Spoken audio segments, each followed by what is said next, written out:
우리가 야고보서 이 말씀들을 쭉 살펴보면서 믿음이 생활화된 사람들이 살아야 될 그 삶의 그림들을 우리가 쭉 우리가 듣고 있습니다. 오늘은 이 야고보서 5장 1절부터 6절에 있는 말씀들은 부한 자들에 대한 경고의 말씀입니다. 이 성경에는 부자들에 대한 언급들이 많이 나와요. 부자들, 부자가 많이 나오는데 그 부자들 가운데는 보면요, 선한 부자도 있고 악한 부자도 있습니다.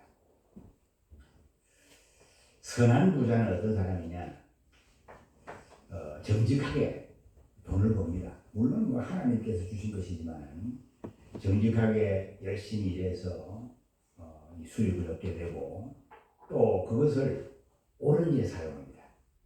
선한 일에 사용하고 하나님과 이웃을 위해서 적절하게 사용하는 사람들, 이런 사람들을 선한 부자라고 해요. 부자. 이건 하나님의 놀라운 축복입니다. 이런 사람들은. 예를 들면 구약 성경에 우리가 나오는 인물 한 사람 예를 들어 보면요, 욥이 바로 그런 사람이에요. 욥은 부자입니다. 부자였어요. 근데 선한 부자입니다. 이 사람은 참 아주 훌륭한 사람인데요. 성경에 보면 그렇잖아요. 하나님께서 욥에 대해서 뭐라고 평가합니까? 그 사탄에게 그 욥에 대한 말씀을 하실 때 뭐라고 합니까? 욥과 같이 순전하고 정직해서 악에서 떠난 자가 없다. 이렇게 할 정도로 욥은 아주 참 신앙이 대단한 사람이었다는 거예요. 그런데 이 사람이 동방에서는 아주 유력한 사람입니다. 그러니까 부자이면서도 상당히 이 사회 지도층에 있는 이런 사람인데, 그 욥이 스스로 말할 때 그렇습니다. 자기 고난 당하면서 뭐 친구들이 와서 왜 네가 이런 어려움을 당하냐, 이거 어려움 당하는 거는 이거 하나님께서 죄를 지어서 그런 거 아니냐, 그러면서 막 이렇게 해댈 때, 이렇게 막 할 때 욥이 내가 참 억울하다, 나는 참 이렇게 고난 받을 말 한 일이 없다, 그러면서 막 하면서 그 중에 욥이 하는 말로는 이런 이야기를 합니다. 부러지는 빈민과, 자기는 부러지는 빈민과 도와줄 자가 없는 고아를 내가 건졌다, 이런 이야기를 합니다. 그러니까 실제로 이 욥은 부자이면서도 부자로 살면서 빈민들과 도와줄 자가 없는 고아들을 많이 도우고 그들에게 베푸는 사람이에요. 그러니까 이런 욥이었기 때문에 그 욥이 하나님으로부터도 인정을 받는다, 이런 사람이에요. 이런 사람이 이제 선한 부자라고 할 수 있겠죠. 우리가 이 아리마대 요셉도 우리가 한번 볼 수 있는데요. 이 아리마대 요셉, 뭐 부자라고 하잖아요. 부자. 근데 이 사람은 십자가에 못 박혀 달려 죽으셨던 예수님, 그 예수님의 시신을 거두어서 어떻게 했습니까? 자기가 파놓은 새 무덤에다가 장사를 하게 되죠. 이런 사람도 상당히 선한 부자라고 할 수가 있습니다. 반면에 악한 부자도 있습니다. 물론 이 악한 부자라고 하면요, 부정한 방법으로 재산을 모으고 그 재산을 부정한 일에 사용을 하고 또 부정한 방법으로 계속 축적한 이런 사람을 말하죠. 이런 사람들은 어려운 사람이나 가난한 사람들에 대해서는 관심이 없어요. 선한 일에 대해서는 별 관심이 없습니다. 이런 사람들은 오직 자신의 안위만을 위해서만 살아가는 사람들이에요. 자기만 위해서. 우리가 이 누가복음에 보면요, 누가복음 12장에 보면 한 사람이 자기 형을 명하여서 유산을 나누게 해주세요, 그러면서 예수님께 찾아온 사람이 있어요. 그래서 이 사람에게 예수님께서는 당신을 물리치라 라고 하시면서 사람의 생명은 소유에 넉넉한 데 있지 않다, 그렇게 말씀하시면서 비유로 어리석은 부자에 대한 이야기를 하십니다. 어리석은 부자가 참 농사를 지어가지고 부자니까 창고에 곡식을 가득 쌓아놓고 그것도 모자라고 더 큰 창고를 지어가지고 거기에 가득 쌓아놓고는 자기 인생을 즐기려고 하죠. 이제는 뭐 걱정할 것이 없다. 내 영혼이 이제 뭐 평안하게 이제 지날 수 있겠다. 이렇게 하잖아요. 근데 사실은요, 이 사람이 부자긴 하지만은 이 사람이 자기만 그렇게 먹고 잘 살겠다고 했지. 그 사람의 그 집안의 문간에 있는 이 문 앞에 있는 거지 가난한 사람에게는 관심이 없다는 거예요. 오직 자기만을 위해서 늘 호화롭게 생활하고 그렇잖아요. 이런 사람들 있잖아요. 무슨 말이지? 그러니까 이 가난한 사람들은 관심이 없었고 눈에 보이지도 않고 오직 뭡니까? 자기만 호화롭게 살아가는 거예요. 자기 재산만 축적하는 사람들. 이런 사람들이 신약성경에 보면은 악한 부자의 전형적인 모습인 것입니다. 이런 사람들을 가리켜서 예수님이 뭐라고 합니까? 어리석은 자였어요. 어리석은 자. 참 어리석다. 왜?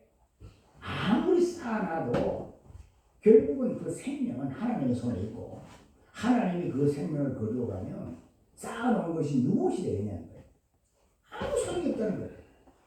그러니까 재물을 쌓아놓기만 하지 말고 그 재물을 가지고 하나님의 나라를 위해서 사용하는 거예요.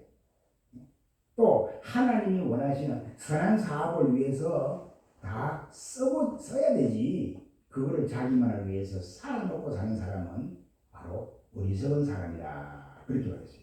그래서 그 마지막 부분에 보면 이런 말씀이 있어요. 자기를 위하여 재물을 쌓아두고 하나님께 대하여 부여하지 못한 자가 바로 이와 같은 사람이다. 이렇게 말씀하고 있습니다. 자, 오늘 야고보에서도 보면요. 부한자들에 대한 경고입니다. 부한자들. 그러니까 돈을 많이 가진 사람들, 또 넉넉한 사람들. 그런데 사실은 어찌 보면 부한자라 그러면요.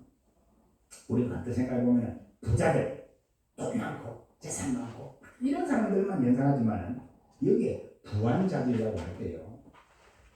내가 하나님이 우리에게 각자에게 맡겨주신 이것들을 내 것이라고 고집하면서 살아가는 사람들. 이런 사람들이 해야 된다고 봐요. 실제로 그렇잖아요. 우리가 소유하고 있는 모든 것은 다 누구로부터 왔어요? 하나님께로부터 온 거예요. 그렇죠? 그럼 우리는 어떤 마음으로 삽니까? 이 모든 것은 하나님이 우리에게 맡겨주신 것이기 때문에 우리는 하나님의 것을 관리하는 청지기로서 사는 거예요. 그러니까 사실 어찌 보면 내가 아무리 많은 것을 소유해도 내게 아니라는 거예요. 내게 아니고 하나님의 것인 줄로 그렇게 믿고 하나님을 위해서 사는 사람들은 어찌 보면 가난한 사람이에요. 세상 기준으로 보면. 왜? 내 것이 하나도 없으니까. 그냥 관리하는 뿐이에요. 그런데 많고 적은 걸 떠나서 내가 관리하고 있는 모든 것은 내 것이라고 생각하자. 이건 내 거야 이거. 이렇게 욕심을 부리고 살아가는 사람들은 바로 여기서 말하는 부한자들이라고 볼 수 있습니다. 그런데 이제 부한자들에 대한 이 경고입니다. 또 그리고 이제 또 한 가지는요, 이 부한자들이라고 하면요, 이제 아까 앞에서 언급했습니다. 불의한 부자들, 그러니까 선한 부자가 아니고 악한 부자들, 뭐 이런 사람들도 해당될 것이고, 그리고 이제 오직 자신만을 위해서, 자신의 일신의 쾌락을 위해서 사용하고 악을 도모하는 이런 사람들도 다 여기에 해당될 수가 있습니다. 자, 먼저 이 경고하는 1절 말씀을 보시기 바랍니다. 1절 다 같이 읽읍시다. 시작. 들으라 부한 자들아 너희에게 임할 고생으로 말미암아 울고 통곡하라. 들으라 부한 자들아. 여기서 부한 자들은 어떤 사람입니까? 자기 것이 욕심을 부리고 내 것이라고 살아가는 사람들. 이런 사람들. 또 아니면 악한 부자들. 이런 사람들을 말하는 거예요. 그래서 하나님은 이 부한자들에 대해서 약한 부한자들, 욕심을 부리고 살아가는 이런 사람들에 대해서 뭐라고 합니까? 너희에게 임할 고생으로 말미암아 울고 통곡하라. 너희에게 임할 고생. 이 고생이 뭡니까? 고생이라고 표현하는 말은요, 그냥 단순히 어려움을 당한다, 좀 고생한다 이런 정도 아니에요. 여기서 말하는 고생이라는 것은 뭐냐? 점점 가까워오는 앞으로 너희들이 겪게 될 비참한 최후의 날. 여러분, 앞으로 겪게 될 비참한 최후의 날이 뭡니까? 하나님의 심판입니다.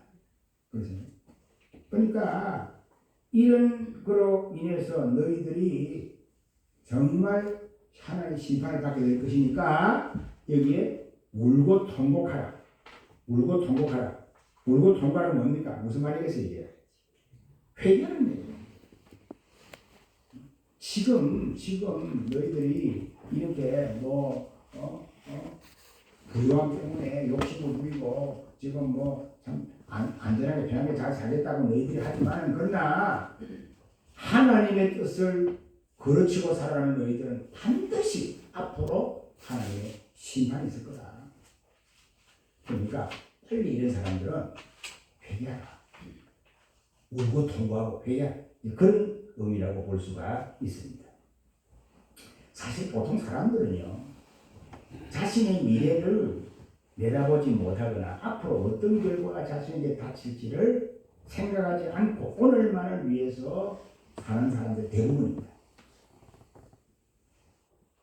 그러니까 이 내일에 대해서 내일이라는 건 뭡니까? 내일이라는 말은요, 물론 일시로 들어도 내일이라고도 되지만 근데 그 미래, 내세 이런 의미를 다 담고 있는 포함입니다.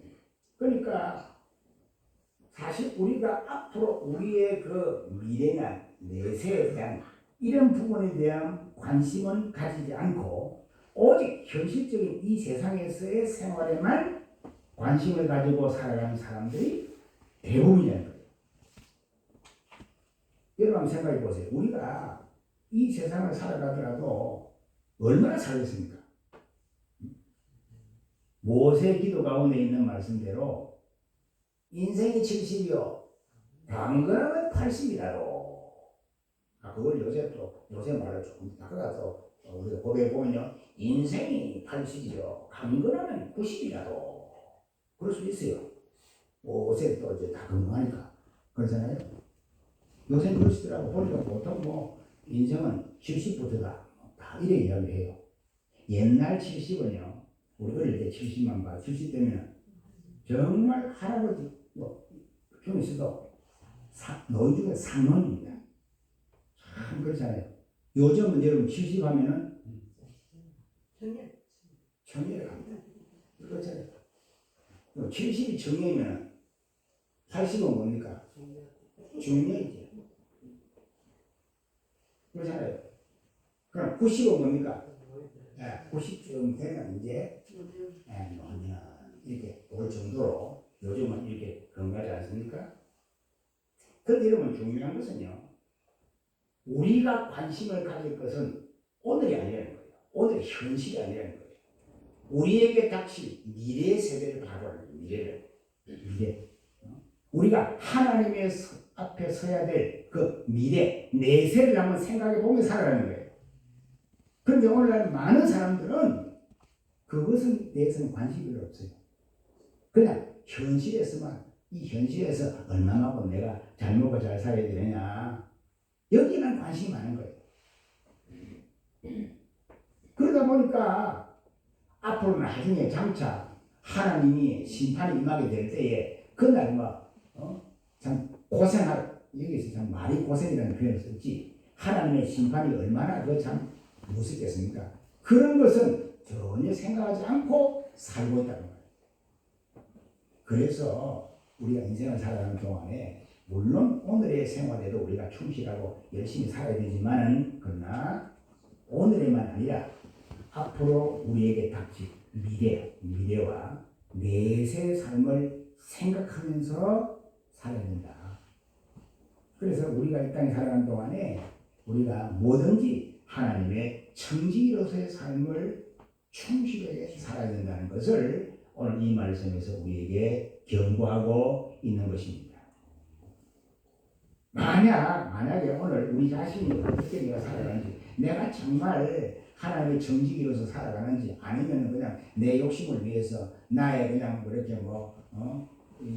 안녕을 위해서만 살아가고 있는지 한번 생각해 보라고 말입니다. 그 자기를 돌아보면서 우리가 회개하고 올바른 길로 가지 않는다고 하면 나중에 우리가 받을 고통, 하나님의 심판에서는 결국은 후회하게 된다. 그때는 아무리 후회해도 소용이 없겠죠. 자, 그러면요. 오늘 여기서 경고하는 부한자들은 어떤 삶을 살았는가? 자, 2절, 3절. 2절, 3절 다 같이 시작. 너희 재물을 써도 너희 옷을 쫓았습니다. 너희 은과 은과 은이 있으리니 이 노이 너희에게 저주하리니 그같이 너희 쌀을 먹으리라. 너희가 말세의 재물을 쌓았도다. 재물을 쌓는다는 거예요. 쌓은 재물이 다 썩었다. 좀 먹는다. 녹슬었다. 이런 표현 씁니다. 요즘은 뭐 그렇잖아요. 재물들이 요즘은 재물 있으면 요새 어디가 저장합니까? 은행 가잖아요. 은행. 요새는 또 금을 사갖고 있어요. 금을 또 사가지고 이렇게 하는데 은행 같은 거 오니까 뭐 안전하다 이 생각이지만은 옛날 그 당시 성경시대나 옛날 과거 고대 시대는 어떻게 하느냐 이런 것들을 다 귀에 담아다가 보관합니다. 동전 같은 이런 것들. 이런 것들을 담아 보관하면요 그것이 녹이 쓰는 거예요. 녹이 섞고 썩는 일들이 있다는 거예요. 주변에는 가난하고 어려워서 굶주린 사람들이 많은데 그 썩어가는 그 돈을 가지고 좀 그 사람들에게 나눠주면 얼마나 좋겠습니까만은 그렇게 하지 않고 오히려 쌓기만 한다. 요즘 그렇잖아요. 부자들 보면요 매일 돈이 들어옵니다. 아무리 써도 쌓인답니다. 우리는 그렇다면 서민들의 생각은 서민들은 그게 이해가 잘 안 되는데 어찌됐든 그렇답니다. 그러니까 편지를 한번 보세요. 그럼 오늘 우리 주변에 우리 사회에 보면 잘 사는 사람이 많습니까? 어려운 사람이 많습니까? 어려운 사람이 다수입니다. 그러면 여러분 어떻게 됩니까? 하나님이 부한자들에게 맡겨진 책임은 그 부요한 것을 자기 욕심만을 위해서 살라고 준 게 아니라는 거예요. 그것을 가지고 어떻게 하라고요? 나누라는 겁니다. 우리가 거짓말하는 건 아니냐는 거예요. 실제로 우리가 가지고 있는 모든 것들은 하나님 우리에게 맡기는 거라는 거예요. 그럼 우리가 맡길 때는 그럼 뭐라고 맡겼습니까? 여러분 우리에게 맡기는 거는 그냥 네 혼자 쌓고 막 잘 먹고 잘 살아라 그랬었겠어요? 나도 물론 먹고 살아야 되지만은 그러나 서로 나누라고 주신 거예요. 이런 것들을 우리가 좀 관심을 가져야 된다는 거예요. 특히 부한자들은 관심을 가져야 된다는 거예요. 그렇지 않으면 다 헛살입니다. 실제로 그렇잖아요. 내가 아무리 쌓아놔도 그 쌓아놓은 건 내가 쓰지 않으면 유성이 있습니까? 어떤 분이 그러더라고.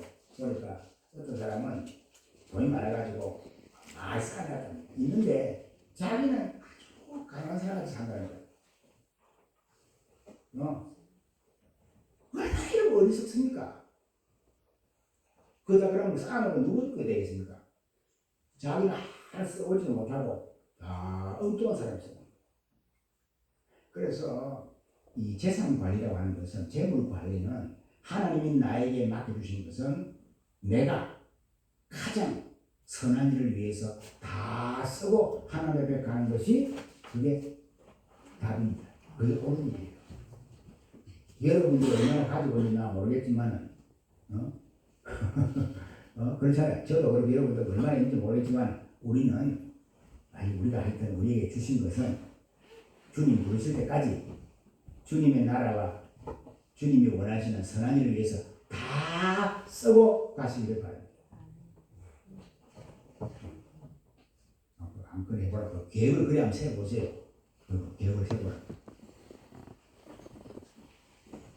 자, 그러면요 이런 부자들이 어떻게 부자가 되었는가 이걸 설명하고 있어요. 자, 4절 다 같이 시작. 그러나 너희 밭에서 추수한 품꾼에게 주지 아니한 싹이 소리 지르며 그 추수한 자의 우는 소리가 왕군의 주의 귀에 들렸느냐. 여기 경고받는 이 부한자들은요 어떻게 이 부한자가 되느냐. 온전하게 돈을 벌고 정직한 경이 잘다는 거예요. 다른 사람에게 고통을 주고 억울하게 하고 애타게 하면서 심지어 삭서 주지 아니하고 착취한 것으로 재물을 쌓았다는 거예요. 이런 거 다 하나님 아신다는 거예요. 추수한 통꾼에게 싹을 주지 않는다.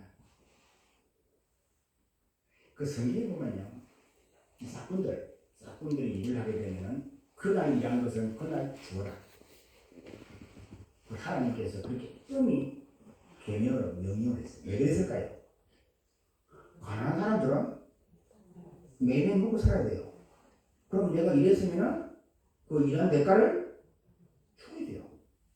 그래 먹고 살 거잖아요.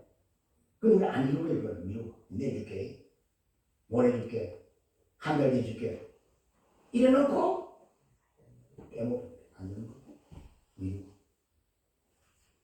이걸 얘기해요. 이런 사람들이요 옛날에도 있었고 지금도 있습니다. 그런데 여러분 중요한 것은요, 이 축소한 통꾼에게 싹을 주지 아니하는 이런 것들은 그것이 소리를 지른다. 추수한 자의 우는 소리가 누구에게 들렸다? 하나님의 귀에 들린다. 하나님이 아신다는 거예요. 난 안타까운 것은요, 요즘 보면 우리나라에도 외국인 이 노동자들이 참 많이 들어옵니다. 왜냐하니까 노동인력이 부족하니까 그 외국인들이 이제 들어오게 되는데, 그런데 참 안타까운 일은 외국인 노동자들이 참 어려운 가운데 한국에 와서 돈 좀 벌어가지고 이렇게 참 꿈을 가지고 왔는데, 이 사람들의 노동력을 착취한 사람들이 있다는 거예요. 임금을 안 준다는 거예요. 그래가지고 이 노동자들이 다르게 억울함을 호소하는 일들을 시시하게 봅니다. 참 너무 안타까운 일이에요. 이러면 안 된다는 거예요. 이런 것에 대한 경고입니다. 오늘 이 성경에 보면요, 다 이런 부분에 대한 경고예요. 그러니까 보통 사람들은요, 세상에 보면은 이 돈을 버는 데는 수단과 방법을 안 가리는 거예요. 사기를 치고, 더티하고, 남의 것을 빼앗고. 근데 여러분, 사기치는 사람들 보면요, 얼마나 교묘한지 몰라요. 걸사하게. 상대방을 미켜요. 제가 그런 이야기를 했어요. 어느 교회에 어떤 분이 왔는데, 그 교회에서 얼마나 성실하고 착하게 잘하는지, 열심히 일도 하고 잘하는지, 그래가지고 참 너무 그 사람, 야, 우리 참 귀한 사람 왔다, 좋은 사람 왔다, 이랬답니다. 그래가지고 너무 이제 착하니까, 내가 그래, 참, 급하게 돈 좀 필요하다, 조금 빌려준다.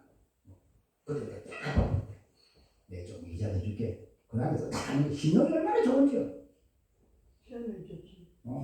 그럼 몇 번 신용 좋아가지고 그 다음에 저 사람은 믿을 사람이다. 저 사람은 틀림없다. 이렇게 딱 해가지고 이렇게 그래가지고 혼란, 도망치 이런 일들이요 흔하게 많습니다. 우리 한번 생각해 보면요, 하나님이 안 두렵습니까? 어떻게 그 짓을 합니까? 지금도 그런 짓을 하는 사람들이 있어요. 지금도. 참 너무 안타깝다. 그래서 오늘 이 말씀들은 그런 사람들에 대한 경고예요. 경고. 정말 우리요, 하나님을 믿는 사람들은요, 조심해야 됩니다. 자기의 유익을 위해서 다른 사람을 억울하게 하면 안 된다는 말이에요. 다른 사람에게 손해를 끼치면 안 된다는 거예요.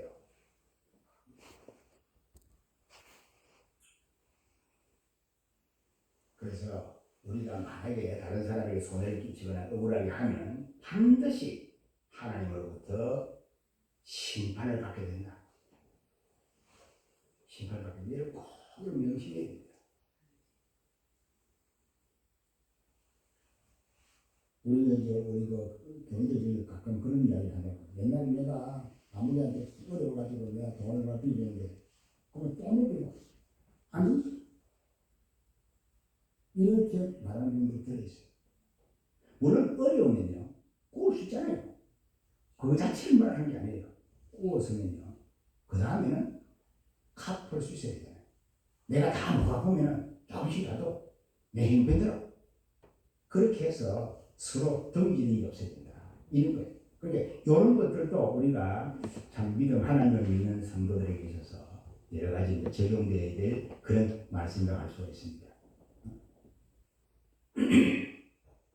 그래서 우리가 참 주의해야 됩니다. 그리고 또 한 가지는 6절 부한자들의 악한 모습들이 또 한 가지 있어요. 자, 6절 읽읍시다. 6절 다 같이 시작. 너희를 정죄하고 추구했으나 그는 너희에게 대항하지 아니하였느니라. 사실 그 보통 사람들은요, 힘있는 사람들은 재물과 권세 앞에 대항할 힘이 없어요.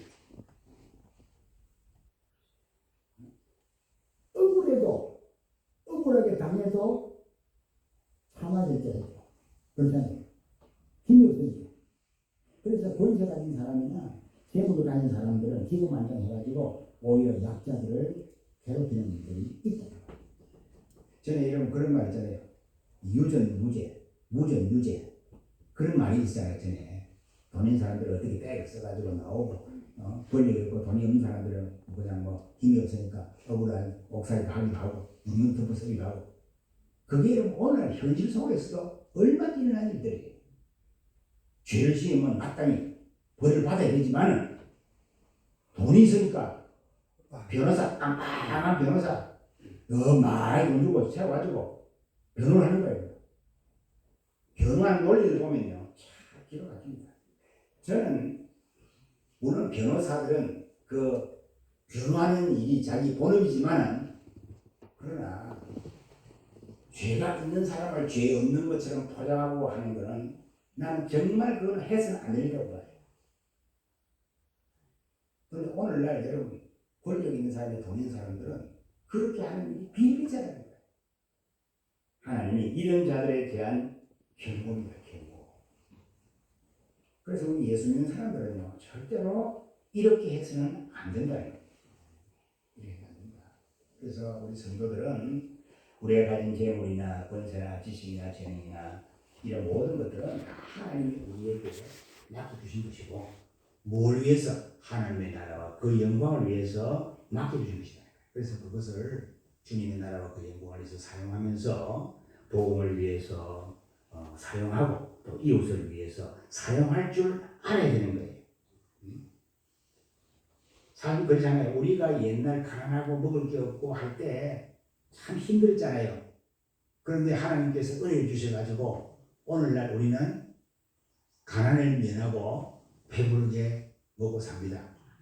자, 그렇다고 하면 오늘날 가난한 사람들이 있단 말이에요. 굶주리고 가난한 사람들이 있을 거라고 말이에요. 그러면 우리는 어떻게 해야 됩니까? 그런 사람들에 대한 관심을 가지라는 거예요. 성경에 보면요.